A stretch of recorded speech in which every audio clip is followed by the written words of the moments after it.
Zara Malik was 26. She loved her husband deeply.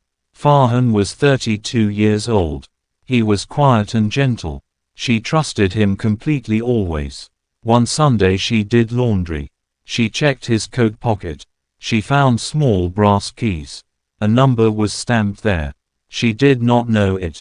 Her heart beat very fast. She placed them back carefully. She said nothing to him. She only began to watch. He came home slightly late. He smelled of cold air. There was jasmine on him.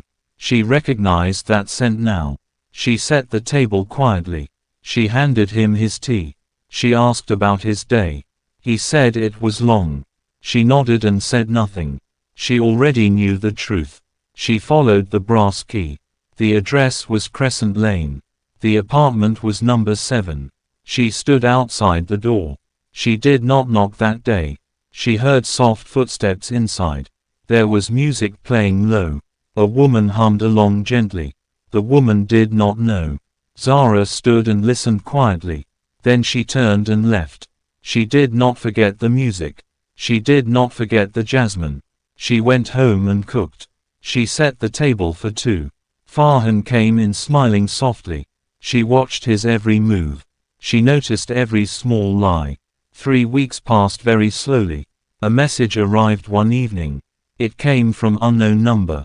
It said only few words. I know who you are. I think you know me. The signature was only L. Zara stared at it long. Her hands were shaking slightly. Her breath was coming fast. She sat down on the floor. She read the message again. Then she typed one word. Where? They met at a tea house. It was narrow and old. Wooden screens lined the walls. Tiny glass lanterns hung low. The woman was named Leila. Leila Siddiqui was 28 years old. She had serious dark eyes.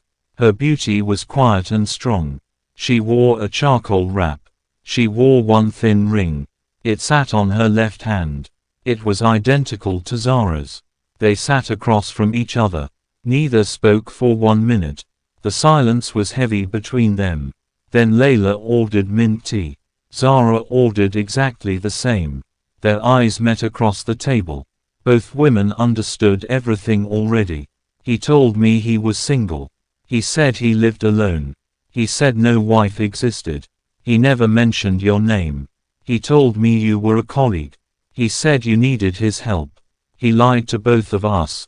A deep silence fell between them. It was heavy with his lies. Leila looked down at the table. Zara looked at Leila's ring. How long? Zara asked quietly. 14 months, Leila answered softly. Zara calculated without speaking aloud. 14 months ago was Istanbul. Farhan renewed their vows there. He held her face gently. He said she was everything. He kissed her in the rain. He promised her forever that night. He was with Leila that same month. Leila closed her eyes briefly. Yes, she said. Just yes. The word fell like stone. Both women felt the weight. They sat with it quietly. They could have wept then. They could have fought bitterly. They could have hated each other.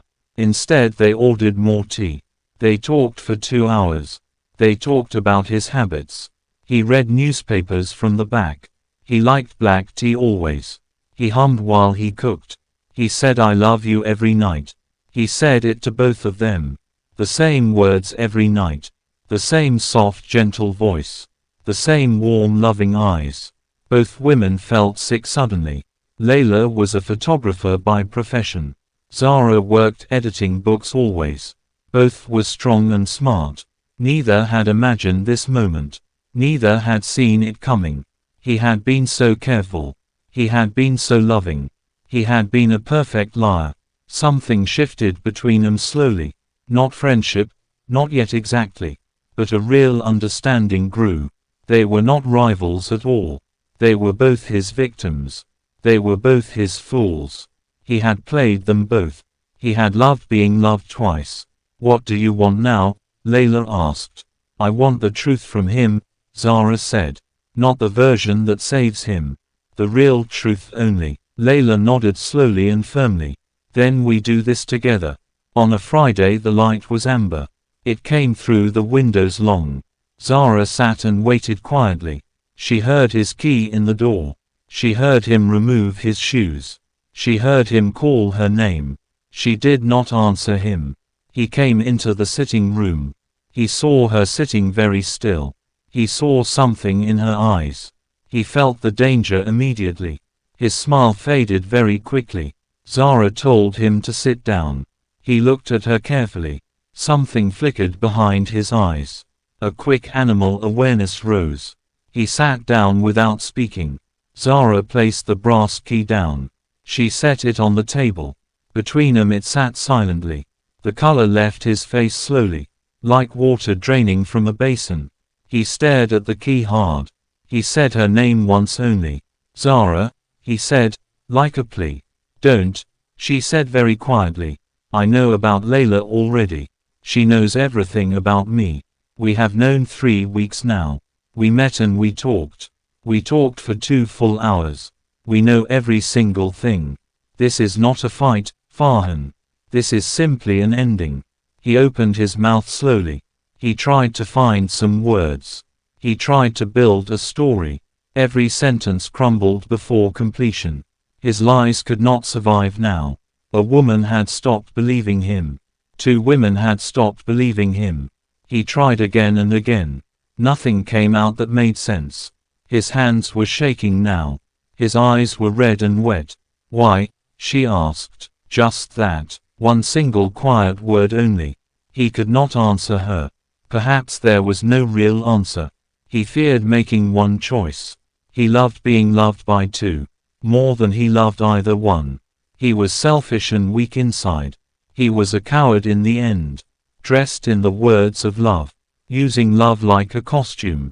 Wearing it to fool both women. Zara stood up very slowly. She looked at him one last time. She picked up her handbag quietly. She walked toward the bedroom door. She had already packed one suitcase. She had packed it 3 days ago. She had known this moment was coming. She lifted the suitcase without difficulty. It was not heavy at all. She felt lighter than ever before. She walked out of the flat. She did not look back once. She did not cry on the stairs. The night air was very cold. She breathed it in deeply. She felt a weight lifting slowly. A weight she had forgotten carrying. She called her sister from outside. Her sister was waiting for her. She had known too, somehow. Zara arrived and sat down quietly. Her sister made her hot tea. She did not ask many questions. She only held Zara's hand. That was enough for now. Zara cried later that same night. She cried in the guest room. She cried for a very long time. She cried until she felt empty. Then she felt something else. She felt clean and very free. She felt like herself again truly. Leila left Crescent Lane soon after. She packed her camera and clothes. She did not leave a note. There was nothing left to say. Farhan sent both women many messages. Neither of them replied to him. He called many times too. Neither of them answered his calls. There was nothing more to say. They did not plan to meet again. But a month later they did. Same second-hand bookshop. Same Saturday afternoon. Both reached for the same novel. Both pulled back at once. Both looked up at each other. Both laughed a small surprised laugh. The laugh of women who survived. The laugh of women still standing. Are you all right? Leila asked. Getting there, Zara replied simply. You, the same, said Leila quietly. They bought coffee from next door. They sat on a wooden bench. The autumn sun was warm. Leaves were falling all around them. They talked easily this time. No weight of Farhan between them. He was already becoming a memory. A bad dream now fading slowly. Leila spoke of a photography assignment. Portugal in the coming spring. Mountains and light and old streets. She was excited about it. Zara spoke of a manuscript. A love story, also a ghost story. She said they were always the same. Love and ghosts were always one. Leila laughed and agreed completely.